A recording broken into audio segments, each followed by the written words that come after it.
Bonjour chers auditeurs de l'ODJ Média, notre chroniqueur invité, Aziz Boussetta, partage son avis et sa réflexion dans un article qu'il a intitulé « Le Maroc aux Jeux Olympiques, l'important est de participer, pas de se ridiculiser », qu'on écoutera ensemble dans ce podcast. Notre journaliste ouvre sa réflexion de la manière suivante. 10 jours après le début des Jeux Olympiques de Paris, les 60 athlètes ont engrangé 0 médaille. Le constat est rude et il conduit à s'interroger sur notre politique sportive. Mais avons-nous une véritable politique de sport ou bien simplement un département ministériel amarré à l'éducation nationale? Si pour les Jeux Olympiques l'important est de participer, plus important encore est de ne pas se ridiculiser, à quelques exceptions près. Voici un an, le roi Mohamed VI appelait au sérieux, mais on peut douter qu'il ait été entendu dans le domaine sportif. À examiner la délégation olympique marocaine, on apprend que la discipline pour laquelle nous avons le contingent le plus costaud, hors le foot, sport collectif, est l'athlétisme, avec 18 sportifs. En boxe, en golf et en skateboard, nous n'avons semble-t-il pas d'hommes au Maroc qui pratiquent ces sports à haut niveau. Nous avons des dizaines de parcours de golf mais nous n'avons qu'une dame qui sait le pratiquer à un niveau olympique. Nous avons 3500 km de côte mais nous n'avons produit que 2 nageurs de haut niveau, équitablement répartis en matière de genre. Il faut dire les choses telles qu'elles sont. Le Maroc n'a rien fait, ou très peu, ou très mal, en matière de sport et cette mauvaise politique est particulièrement mise en relief par le succès planétaire de notre football, or le foot et les individualités, rien.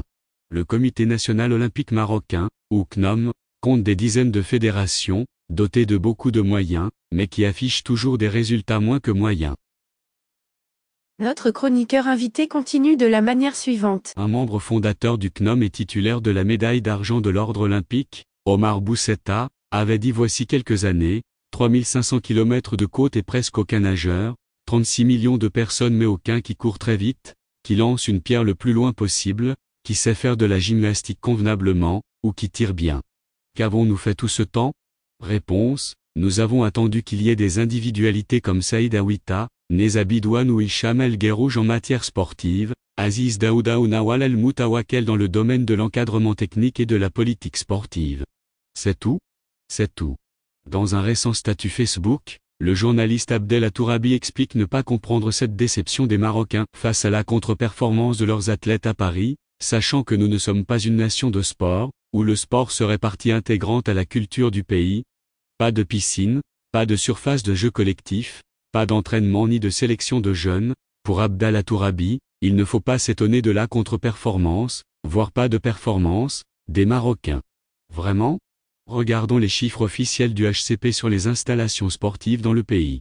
Le Maroc disposait en 2021 de 596 centres sociosportifs de proximité intégrés ou CSSPI, contre 251 en 2016, 170 terrains de gazon synthétique, 65 en 2016, 179 salles omnisports, 34 piscines couvertes et autant de pistes d'athlétisme, en régression par rapport à 2016 quand le Royaume disposait de 44 de ces pistes.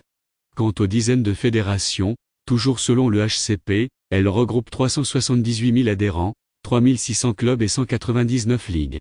Pour 0 médaille. Tous ces équipements, ces associations, ces clubs, ces terrains coûtent des milliards de DH au Maroc, et 0 médaille. Et cela ne date pas d'aujourd'hui. Depuis son indépendance et la création de son CNOM, le Maroc a remporté 24 médailles aux Jeux Olympiques, 20 en athlétisme et 4 en boxe, autant que la Corée du Sud en 10 jours de Jeux à Paris. Les athlètes d'hier et d'aujourd'hui ont fait ce qu'ils ont pu et qu'ils en soient remerciés, mais les responsables ne font pas ce qu'ils doivent.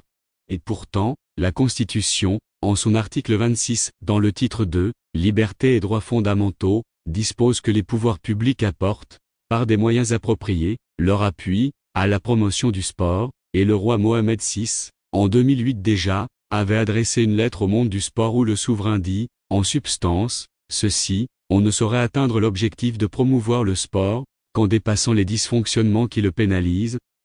Parmi les manifestations les plus criantes de ces dysfonctionnements dans le paysage sportif, l'on observe que le sport est en train de s'enliser dans l'improvisation et le pourrissement, et qu'il est soumis par des intrus à une exploitation honteuse pour des raisons bassement mercantilistes ou égoïstes.